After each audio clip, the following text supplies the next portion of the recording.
Good morning, everyone. Oh, it's a warm day here. I could sit outside, but it's really dark out there, right? Yeah, so still. Oh, yeah, we went back on the time. I feel like I'm back to normal. I know, right? So many people like this, but I'll tell you something about that. It's again, who is this for, really? I know as growing up as a child who lived around farmers and was very involved with my uncle's farms, this and that. I even, when I walked home from school one day, I had this just uh, real urge that I needed to go by the barn, okay, which was on my way home. Gosh, I can't remember when I'd done that before that. Going by myself without my uncle, and I was only about what, maybe 10, right? But I had this urge. I needed to go by that barn, so I did. Went and looked, and there was a cow giving birth, and I could tell that having been there many times for stuff like that, I could tell that the calf wasn't coming out right. It looked like the back feet were coming out first, which it's supposed to be like this with its head. Okay. So with the front feet like this, sometimes they're crossed, but yeah. And I could tell those were not front feet. I'm going, oh my gosh. And it looked like she had been laboring for a while. So here I'm going. I ran home. I only had about 5 minutes left to get home. I ran home and I went upstairs and I said, Uncle Zaby. And he said, what? I said, I think one of the cows is giving birth and something's not right. He got up immediately, okay? And it was only about an hour, maybe an hour and a half before feeding time, right? And he went there and they managed to save the cow and the calf. And he said, if it weren't for you, right? Yeah. So anyway, right? Okay. So and then I just about okay, not every vacation, but many of our school vacations, I would spend on a farm with one of my uncles, and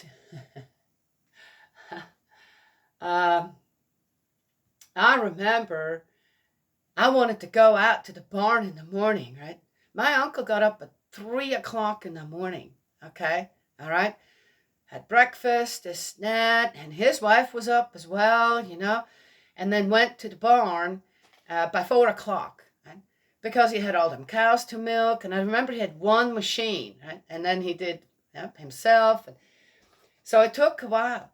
But yep, by the time he got to the barn, the cows were already, hey, come on, milk us. It's very painful when a cow doesn't get milked, when she doesn't have a baby sucking on it, or if it's a milk cow.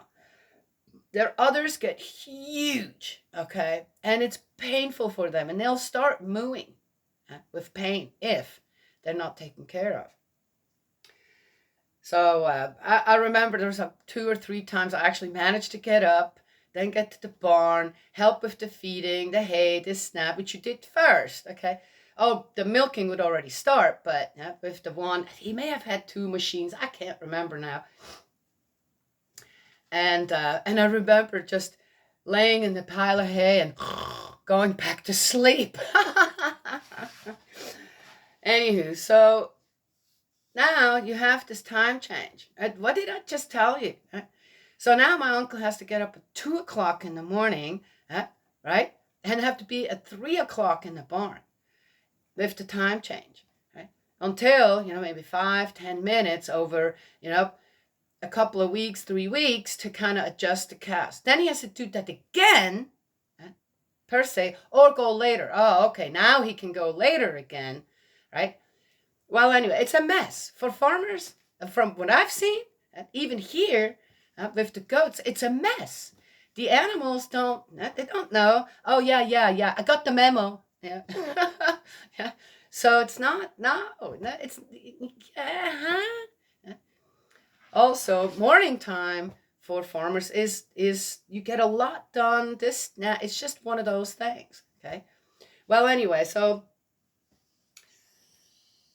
then the other thing that I noticed when I had children and we homeschooled, and here's one thing what that I noticed, a lot of women and mothers just they're exhausted, they don't have any time for themselves, and it's just the kids. Doesn't mean you don't love your kids or that they're saying they don't, or oh well, it's more it is a big job being a mom. It's an even bigger job if you are a mom and have a full-time job. Okay. Well, this is what I did. Well, after dinner, and we had a pretty, about 6 o'clock, we had dinner, and then we'd still, the kids would still maybe play a little bit or this or that. And then we started getting ready for bed. Yes. And by 7 o'clock, we were reading stories. Then by 8 o'clock, my children were asleep with all the, Mom, yes, need go pee. Again, okay, go pee. Next one, Mom, yes. I'm thirsty. All right, come, I'll bring you some water. Okay. Mom, yeah, until I'd go, okay, guys, you can either stay in your room now and go to sleep, or anyway, so by 8 o'clock, my children were asleep. And I had the whole evening to myself. And I did a lot of stuff. A lot of it. Oh, so the other thing. Because I homeschooled and I was home with my children, even though I always had a job on the side too. Either it was babysitting, so I had 2 or 3 extra kids that I took care of besides mine. Then I had weekend jobs. I had all kinds of different things that would very well coincide with my husband's work, so we'd get to have the extra little income, okay? But most of the time, I stayed at home. I took care of the house, cooked, and homeschooled. And we were always busy. Our TV was not on very often. And my children were tuckered out by evening time. So I had no problem getting them to bed. And eventually, when the Mom was done, they were asleep by 8 o'clock. Oh yeah, then they were up at 6. Which was fine. Which was perfectly fine. No problem. And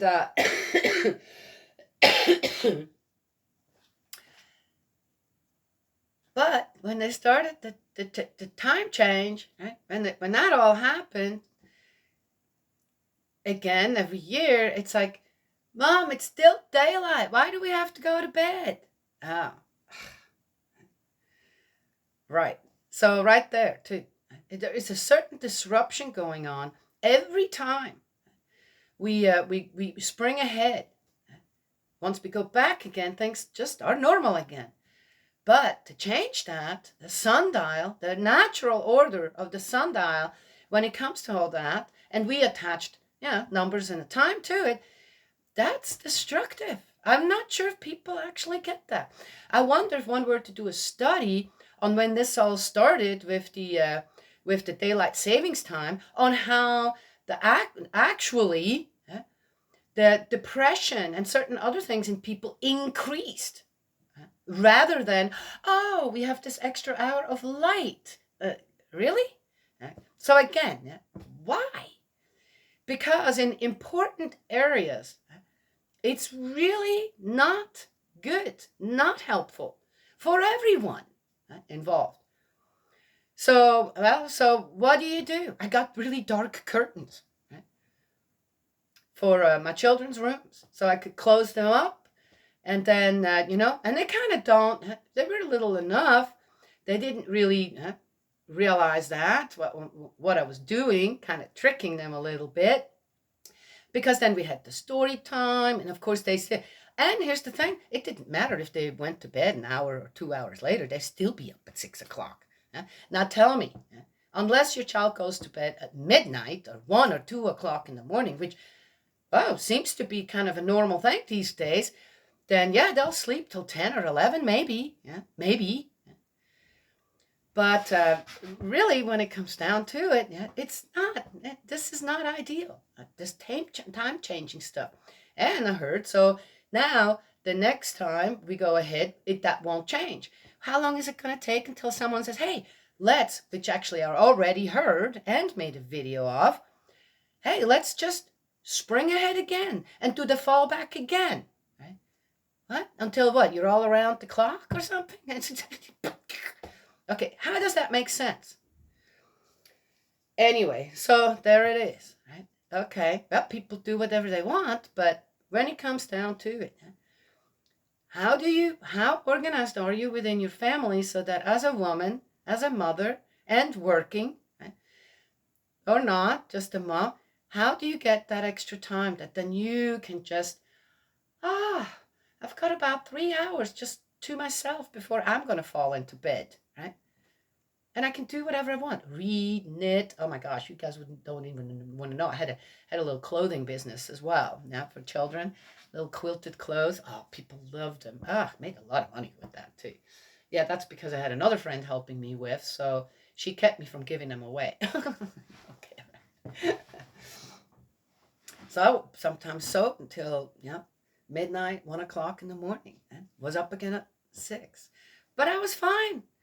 I think that when you're a happy, balanced human being and you enjoy life and you enjoy your surroundings, enjoy your children, enjoy the life that you have built up for yourself or where you are at, then you're good with little sleep. You really are, for many, many, many years. And it's not so detrimental or anything. Yes, sometimes I would, my children too, until all of them were at least 3 years old, 3.5. My oldest daughter Shirley goes, yeah, Mom, I was 5 when you finally didn't put me down. With the rest of them, took a nap. And I often took a nap with them. Yes? Well, anyway, I'm just saying. So, again, what is this time change stuff? Now we're back to normal. I love it. It's getting light out there. It's wonderful, right?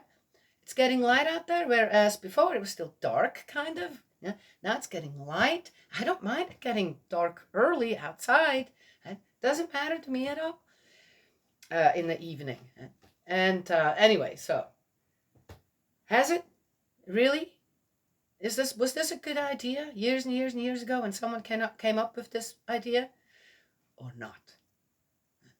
I said, I found more problems with it than not. And it interfered, or as I say, I found a solution, but it did interfere with a more harmonious family life, and it interfered with the animals as well. Yes, well, just saying. Okay. Anywho, so then I listened to another 10 minutes of, it's called the Holy Quran book. Okay, I'm not sure if it's the same one. I'm guessing there's only one book named the Quran. Okay, and I listened up for another 10 minutes. I'm going, whoa, whoa, whoa.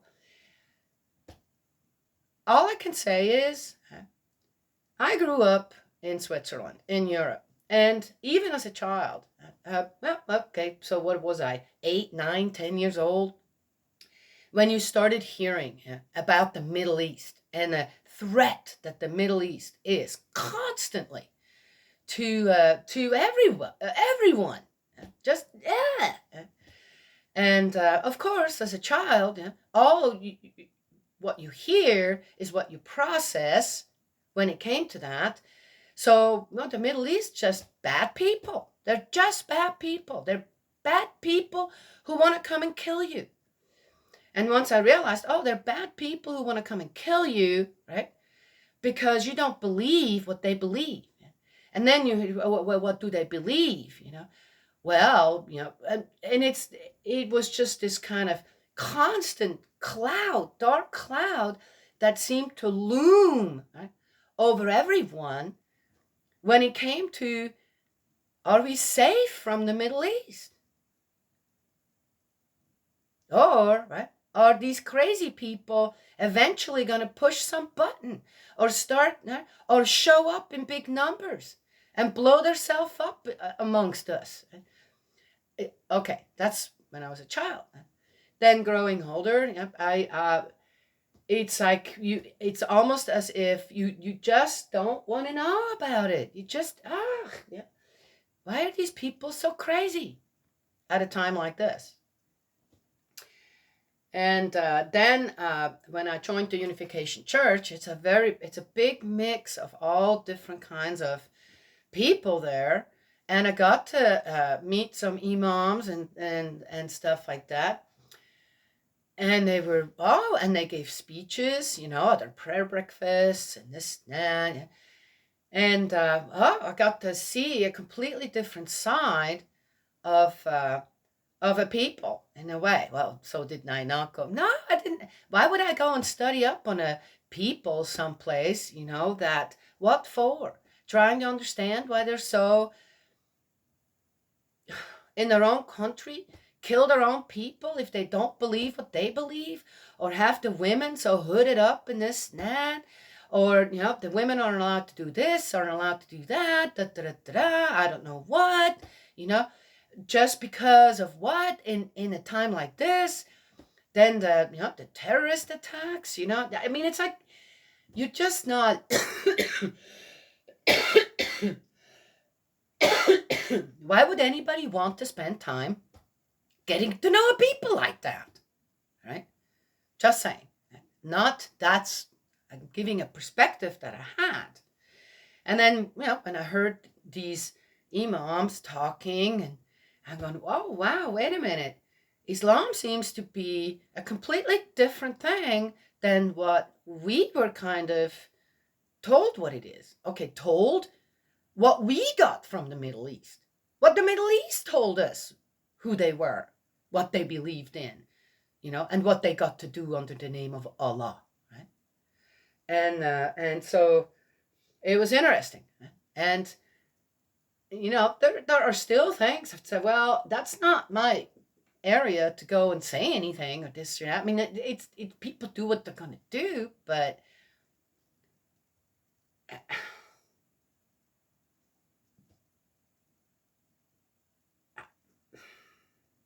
so I thought, you know what, with reading the Bible, I'm going to start reading the Quran. And so though I got, one thing with the Islam community, the Islamic religion, and I'm not sure if that's in the Quran, I guess I'll find out, is their prayer life. No, I wouldn't take out a carpet and lay it down wherever and, bow to Mecca. I'm not sure what you're bowing to in Mecca. I'm assuming your Allah is where my God is as well. I think from the 20 minutes that I so far listened to, from the beginning of the Quran, it's the same God. And there's Moses in there.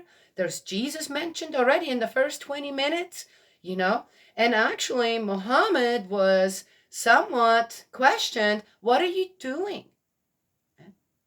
Are you really following Allah? Oh, it's in the first 20 minutes. I'm going, whoa, wait a minute. Can I even mention that? Right? But anyway, so I'm not sure. It's called the Holy Quran audiobook. So if anybody knows, am I not reading the right thing? Then let me know. Right? Or are there different Qurans? One thing mentioned in the first 20 minutes is that you're taking the book and you're changing things around. You're not allowed to do that. Okay.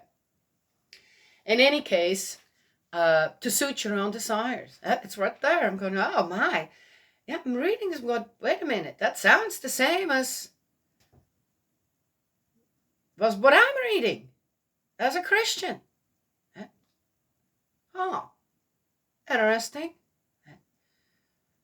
So anyway, I don't know why, in a way, we understand certain things so differently. But when I see on how, again, the position of the woman, and now I told you that maybe that's why I needed to say that in the beginning. I was a stay-at-home mom most of the time, made a little extra money, so that we could do a little money. I always make the money to do the fun stuff, right? My husband went and worked for the bills, the food, and then paid for the car, this and that, and I went and I made a little extra money so we could go and have some fun, right? Doing certain things with the children and all. And so I'm not, no, I don't really believe women should be out there working and the children are somewhere else taken care of. I don't think that's the ideal. I know, but that's not the ideal. So if in the Middle East, that's kind of still, no, the woman stays home, she has her position, it's not, I totally agree. But how is that enforced? How is that enforced? And as I said, the covering up and all that, I get that too, to a certain degree, because I think about things. But the punishments that come with it, that when then a woman says, look, it's too hot, okay? I'm not wearing that. I'm going to go out and have a nice time. I'm still dressed properly, right? So give me a break,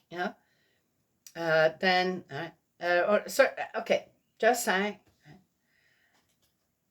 Also understand that some of the head coverings, it's a part of the religion when you go to church.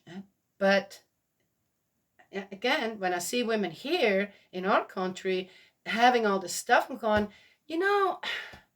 that's kind of like a slap in the face of all the women in your native country who don't have that choice. You have a choice to either put it on or not. Right? So, well, in any case, so then also it's kind of, again, this is something, I'm looking at these women, I'm going, whoa, do you even like me? Yeah. Would you like me? Would you be able to accept me for who I am as a Christian? Because you're still kind of shoving your religion into my face. Who, so far, it doesn't sound quite right to me. Okay, but how did I say how I grew up? What do we get to see all around the world? When it comes to Islam, this and that? Right, okay. But hearing the Quran and kind of, whoa, wait a minute. Then I have to say, but according to the first 20 minutes that I listened to now, we're way more united than from Genesis, the beginning of Genesis. Then there were other parts I had to say, wow, you guys really skip ahead. But it's all the forefathers of like Moses is mentioned. Oh, I said that already. Jesus is in there. Yeah, okay, that's way forward. Yeah, it's interesting. It's interesting. I'm going to keep reading. And how, I guess, really, when it comes down to it, in Islam, it's no different than with Christianity, the Bible, that people suddenly just pull certain things out of the Quran and violence is accepted, becomes accepted. Violence is it. To be the dominant force, the people of God, and anything and all goes. Those are the extremists. But the one thing I have seldom seen, really, when it comes down to it, is that the rest of the people of Islam are not necessarily against it. I don't see it, because then why would terrorists have such or extremist Islamist groups would have such a great hold, in a way, in the world? Or what happened in Afghanistan? How is that possible? Again, is there something I'm not understanding?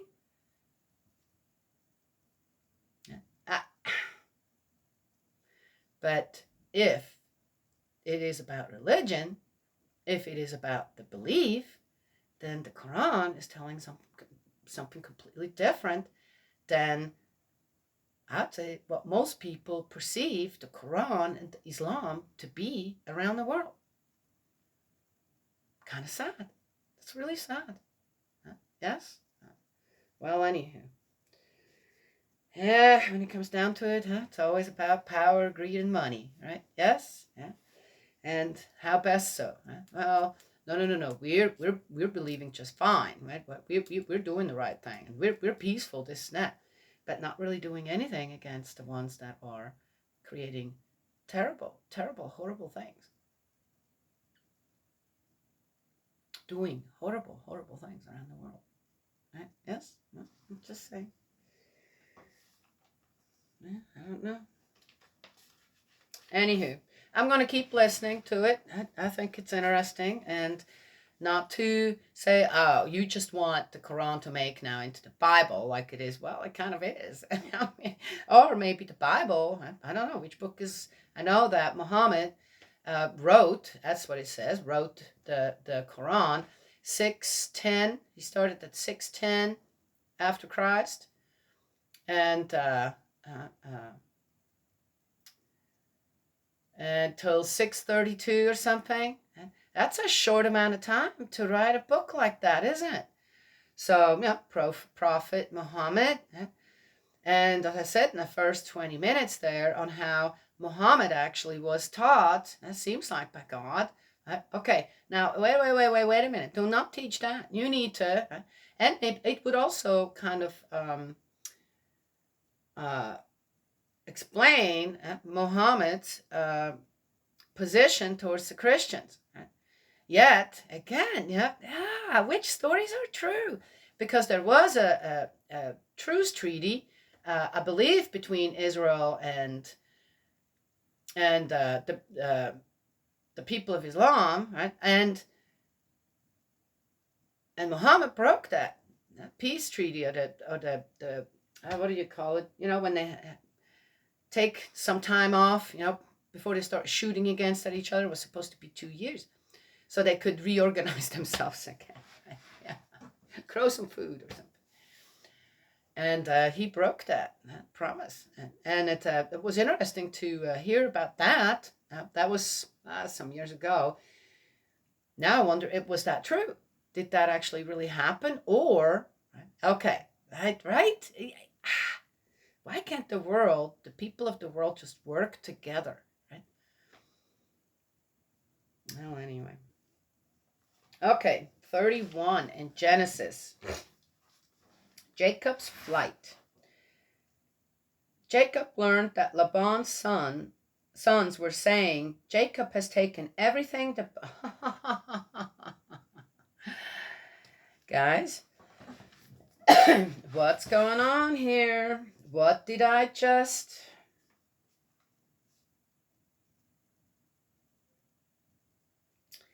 Ay. Jacob has taken everything that belonged to our father. It is at our father's expense that he has acquired all this wealth. And Jacob also saw that Laban's manner towards him was not as it had been in the past.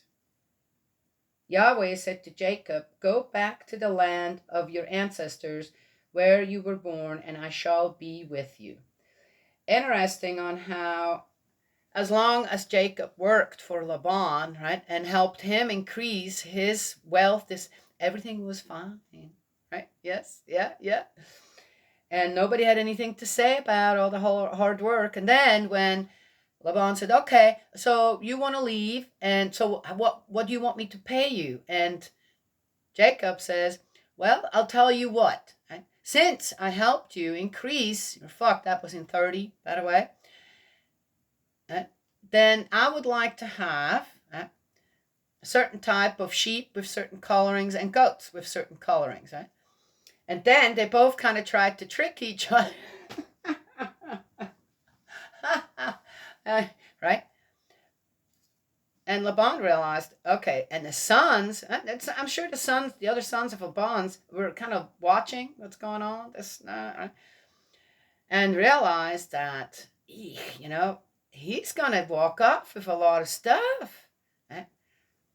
And weren't happy about it. And Laban himself, suddenly, where's the give and take here between these guys? Where is it?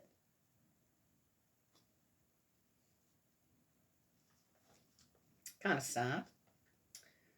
Well, anyway, so God says, yep, okay, you need to go back now. It's time to go back. But in a way again. So Yahweh says go back, but Jacob had already made up his mind to go back. Right? So God didn't need to tell him. He knew it was time to go. He wanted to go back. He already knew from the past that I'm going to be there for a while. I am going back because guess what? Yes, right? He was the one that was blessed, has the birthright of the first son now. He's got to take care of his people. Right.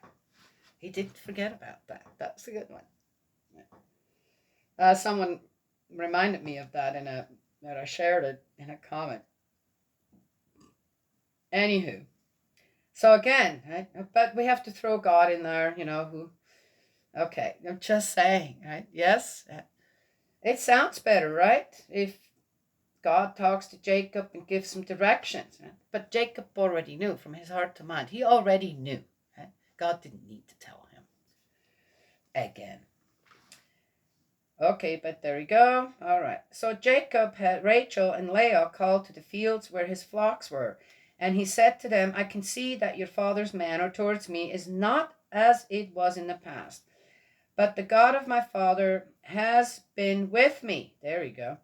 You yourselves know that I have worked for your father with all my might, and that your father has tricked me, changing my wages 10 times over, and yet God has not allowed him to harm me. Whenever he said, the spotted ones will be your wages, all the animals produced spotted young. Whenever he said, the striped ones will be your wages, all the animals produced striped young. Thus God has reclaimed your father's livestock and given it to me. Once when but we also know how he did that, right? And so again, you have to go back to the video before that. No, now he did that. God didn't do that. He did. That's again, but it sounds good to tell the daughters that, oh, God, by the way. It's an interesting one. And I'm not saying God wasn't there, right? I do believe that we're guided very much, right?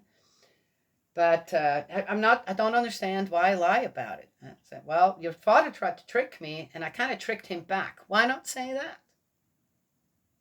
Why pull God into a lie? Right? Yes, we do the lying in the world, big thing. Right? Lying in the name of God, big thing. Right? Yes, it's a big thing. Right there is another one. Started way early. All right, Daniela. Just read. Okay. Once when the animals were on heat, I suddenly saw in a dream that he-goats covering the females were striped or spotted or piebald. In the dream, the angel of God called to me, Jacob. I said, here I am. He said, now take note, all the he-goats covering the females are striped or spotted or piebald. For I too have noted all the things that Laban has been doing to you. I am the God who appeared to you at Bethel, where you poured oil on a pillar and made a vow to me. Oh yeah, I remember that one. On your feet, then leave this country and return to the land of your birth. He's reminding him, and I said that in the video when we read that part, on how God kind of gave him an instruction: stay there. You stay there, not even go further. Right? Now God's telling him, go back. Reminds him in the dream. That's what I believe. Okay? In the dream, that's the important part, to remind Jacob of that place. In answer, Rachel and Leah said to him, are we still likely to inherit anything from our father's estate? Does he not think of us as outsiders now? For not only has he sold us, but he has completely swallowed up the money he got for us. All the wealth that God has reclaimed from our father belonged to us and our children in any case. So do whatever God has told you. Oh. Now, I don't know, is this translated right? But they don't sound too happy that their father actually sold them to Jacob. Oh. Well, in any case, they're good.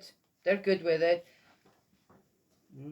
They're in union there. Well, forthwith, Jacob put his children and his wives on camels and drove off all his livestock with all the possessions he had acquired, the livestock belonging to him, which he had acquired in Padam Aram, to go to his father Isaac in Canaan. Laban was away shearing his sheep. Rachel, in the meanwhile, had appropriated the household idols belonging to her father, and Jacob had outwitted, what idols are we talking about here? Oh, interesting. And Jacob had outwitted Laban the Aramean so that he would not be forewarned of his flight. Thus he got away with all he had. He was soon across the river and heading for Mount Gilead. This is so sad, isn't it? Right? Yeah. Here it is. Jacob, when he first of all, Rebekah sent him, his mother, to her brother Laban. And when he got to the well and Rachel comes and, kiss, hi, I'm so-and-so, you are, runs home, tells her father, hey, bring him here, goes there, kiss, you're my kin, this and that. And after what, 14, 20 years, it's turned into a really, really sour relationship. Isn't that sad? That's so sad. Well, anyway.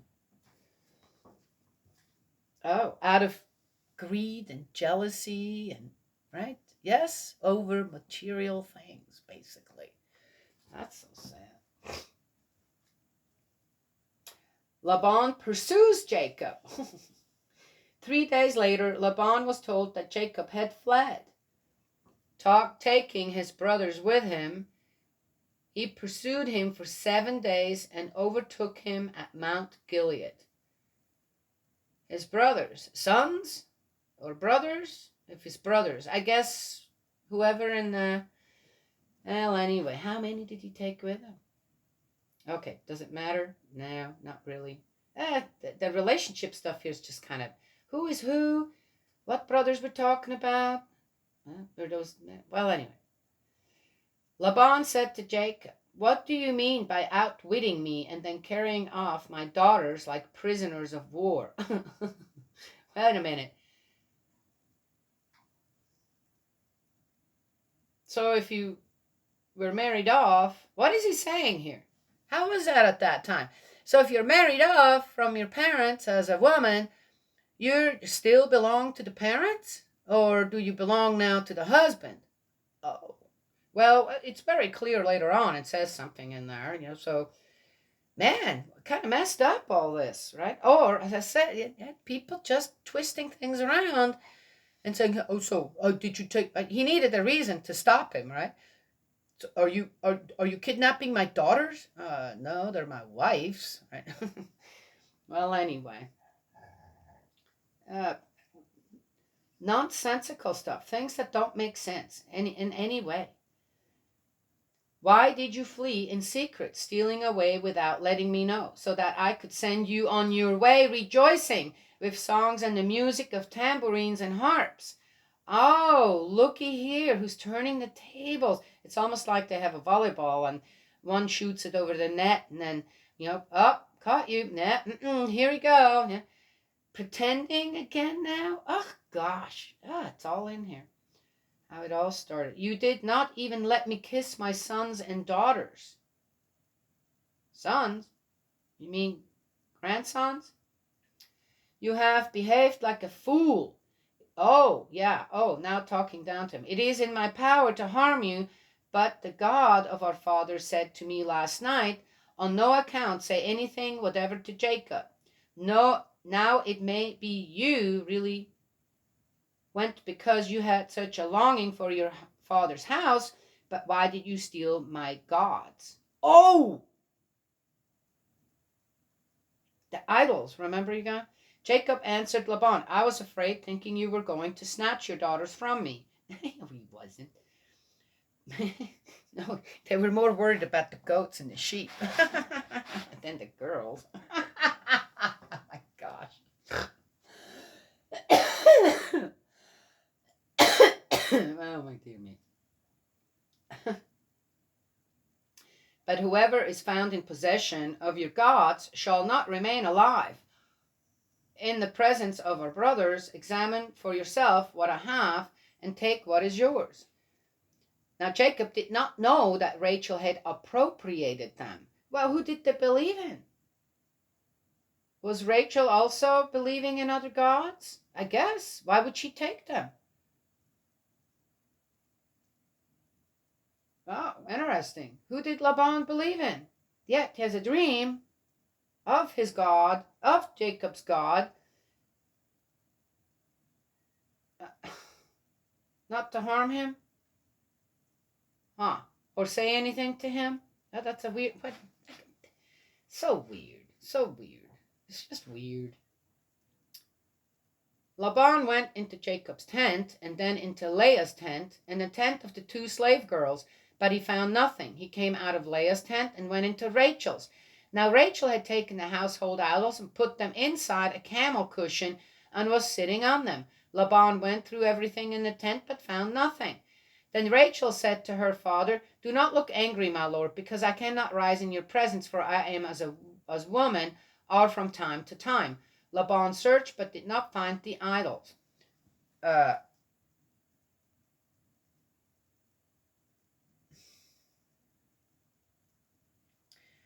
Now, again, why would the father... Okay, so Jacob just said, well, whoever took those, and if we find them, that person will be put to death. The first thing the father does, goes into his 2 daughters' rooms, knowing what Jacob just said. Very loving father. Okay, wasn't even able to kiss them goodbye. Right. That's just weird, guys. Are you hearing what I'm hearing? Yeah, interesting. It's gosh, it's starting to become kind of like a novel to read or something.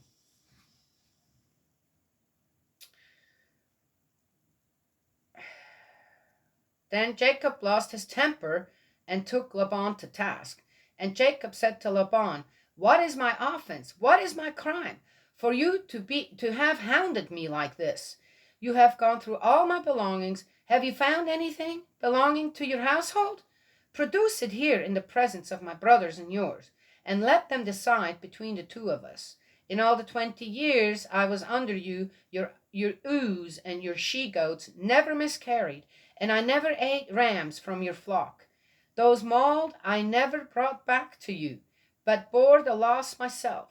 You demanded compensation from me, whether the animal was stolen in daylight or at night.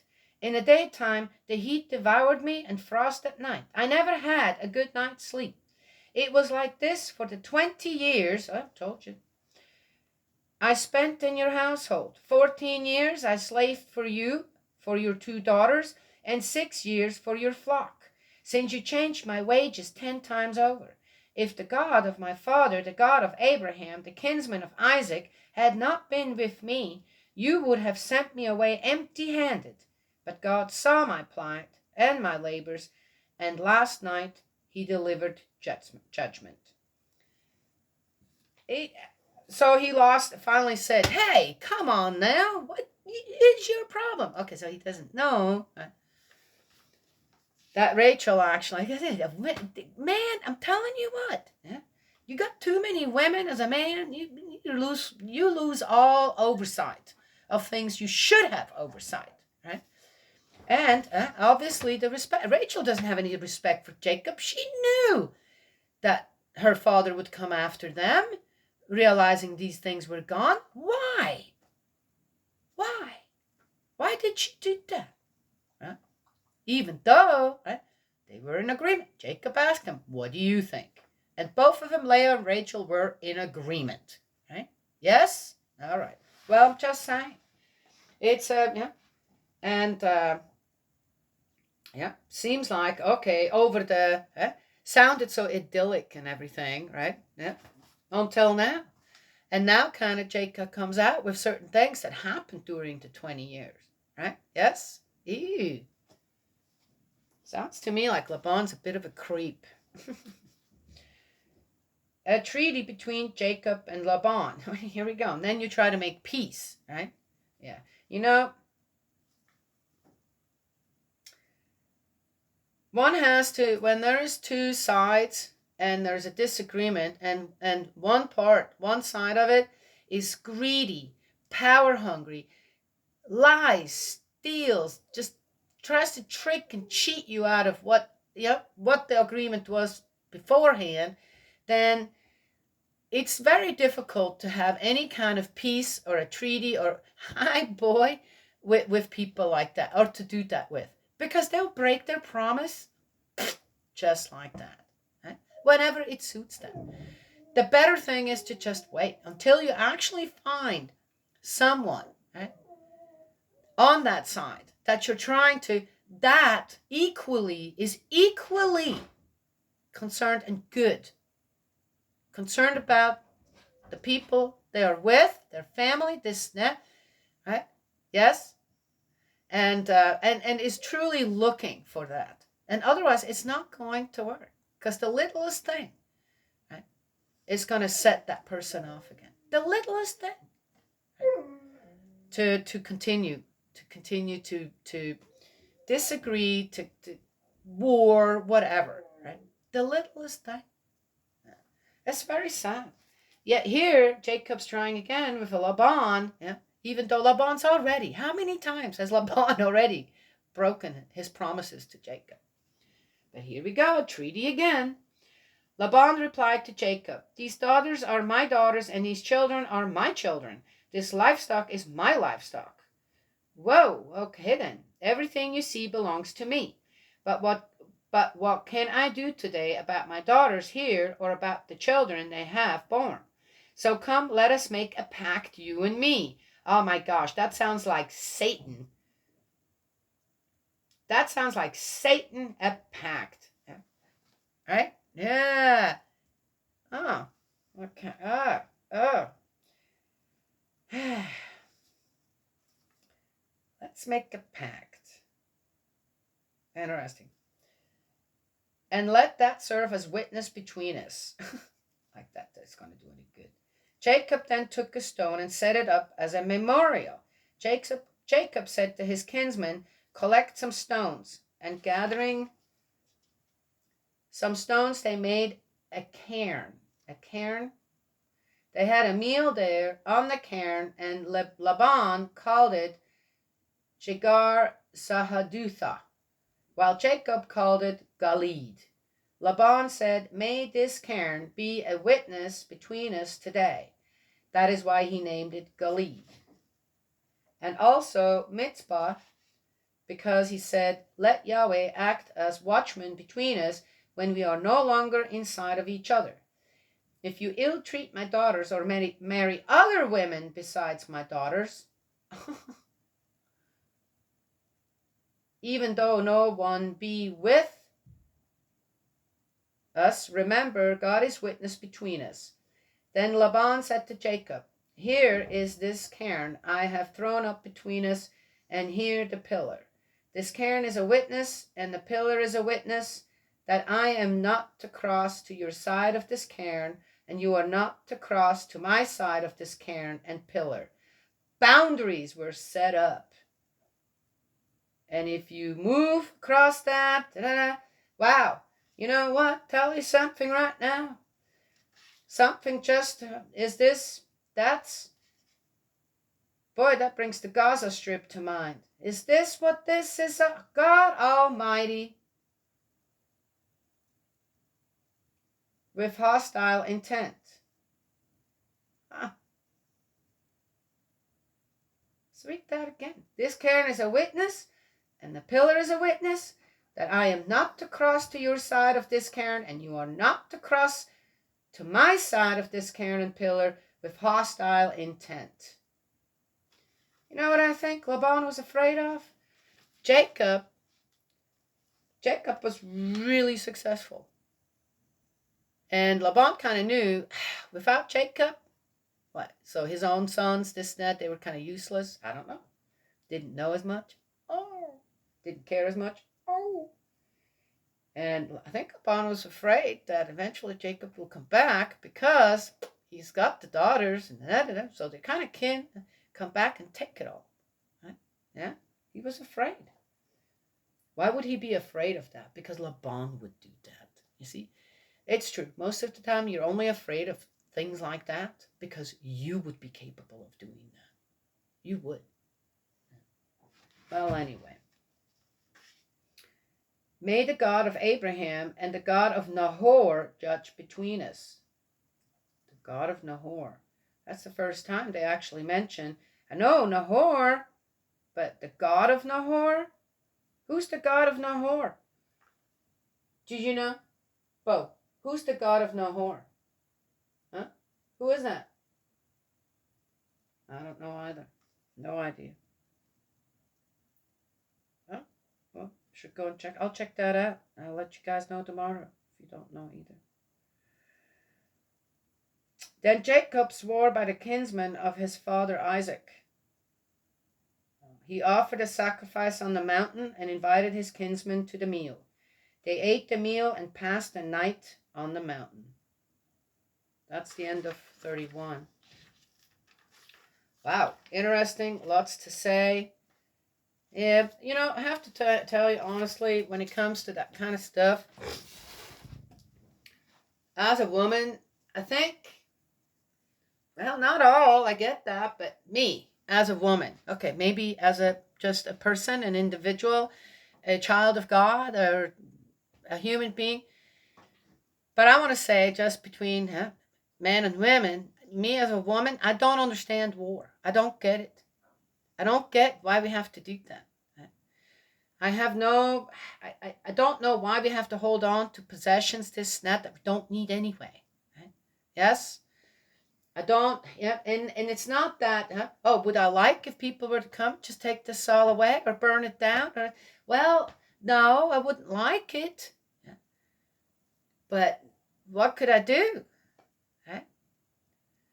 If there are people out there that feel that they have the right to come and take everything away from me because they can, they're stronger, then what am I going to do? So in a way, I guess I depend on the goodwill of the people around me. Well, if I depend on that, I have to have goodwill first. Yes? All right, does that save you every time? No, obviously not. But as a woman, I don't understand why men have this thirst for possessing things, for conquering things. And yet, what I see all around the world, there are so few men who actually take really good care of their wife and their children. I mean, really. Or just they blossom as a man and they have family. And they take care of their surroundings. Right? Yes? Okay. And just become these amazing human beings in the world that are helping out their neighbors, that are just this, you know what I mean? They don't have a selfish bone in their body. Are there any men like that out there? And, of course, have this just true love, heart to mind, true love for God, the Creator, our Heavenly Parent. So as a woman, I'm not getting that. Why do you have to go to war? Well, that's because, yeah, I got it. But why are we in the situations that we are in? Really? Right? Well, anyway, that's what I wanted to share this morning. Right? Interesting. The relationship between Jacob and Laban. And one kind of doesn't really know what to make of it. Right? Of course, again, well, I'm on the side of Jacob. Of course, I mean, who would want to be on the side of Laban? Right? So, are we supposed to choose? Are we supposed to understand this and make sure that we choose sides? Is that it? Or kind of understand the whole story and go, man, these people had problems. They really did. And why did Jacob actually end up? Was it really God who just gave him all this? That he became rich? Jacob put a lot of work into what he had.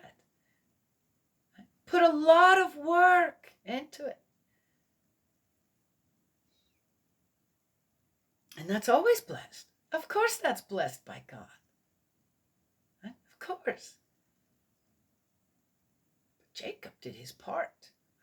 Yes. Yeah. And Laban kind of let Jacob do his part as well. All right? Yes? All right. Just saying. Anywho, all kinds of stuff going on in the book of Genesis, isn't it? And you think a little bit deeper, or, okay, yeah. When one, does history repeat itself? Absolutely, in so many different ways. Maybe sometimes not exactly, but the foundations are the same in a way. And again, I listening to 20 minutes of the Quran, and I'm going, we're not different. We're not believing in anything different. We're believing in the same thing. We believe in the same God, the same creator. Okay? The God of Nahor. I'm going to go and check what that is now. God's love and blessings always. May he protect you. And I will talk to you all another time.